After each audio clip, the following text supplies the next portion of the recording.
Good evening. How are you feeling? Feel alright today? Very tired. Long day of work. Got some things done. Some things didn't get done.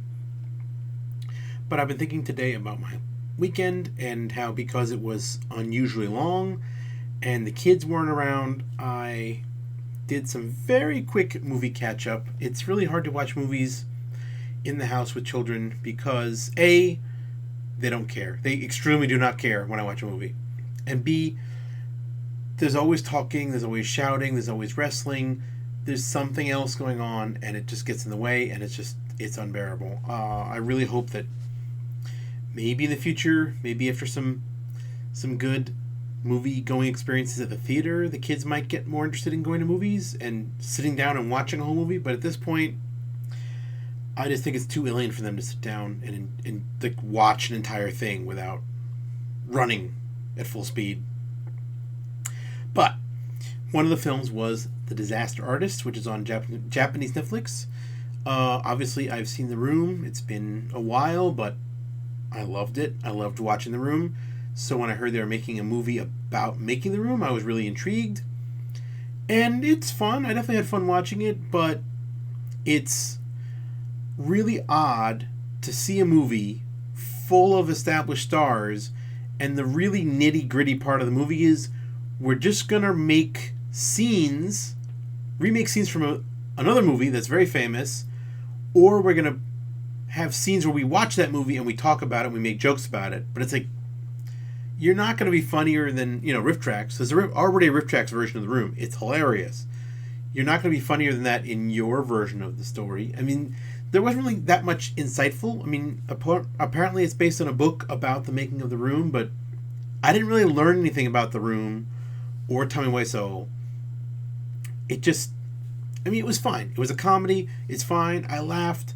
I'm not going to complain, but if you're going to make a movie about making a movie, I feel like I should get something special out of that experience. And instead it was just like, well, here's our impressions of what happened in the other movie. And like this, so because also it's overstuffed with comedians, so I think every comedian wants to tell a joke at some point. And it's also really weird to me that James Franco, who directed, definitely really wanted to play Tommy Wiseau, and he kind of looks like Tommy Wiseau, kind of sounds like Tommy Wiseau, but then in the role of Greg, it's just James Franco's brother Dave Franco, and he doesn't look like Greg. He looks like James Franco because he's James Franco's brother.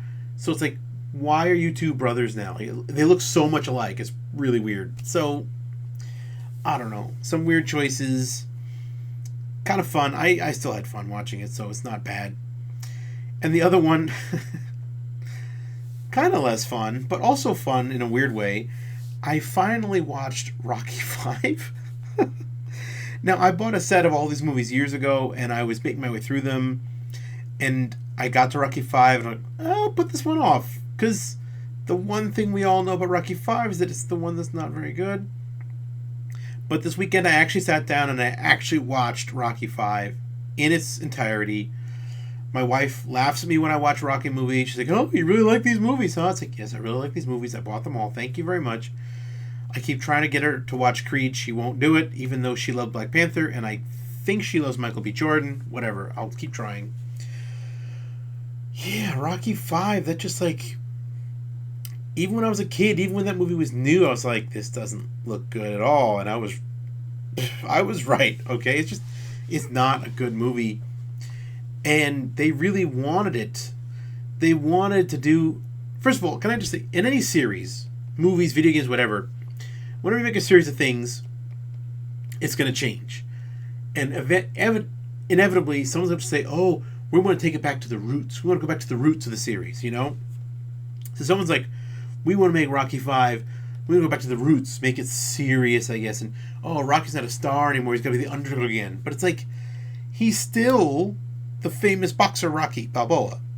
Even if you make him poor again, even if you make him have brain damage, which just sort of made him act funny, like he wasn't actually like incapacitated in any way. Like when the time came, he fought and did all the fighting, and he still had complete conversations with everybody, but he just like said some bad jokes. So yeah, everything about it just seemed misguided, and really all the performances were off, but especially like Stallone as Rocky, just he didn't feel like Rocky at all. And if your answer was he has brain damage, that wasn't.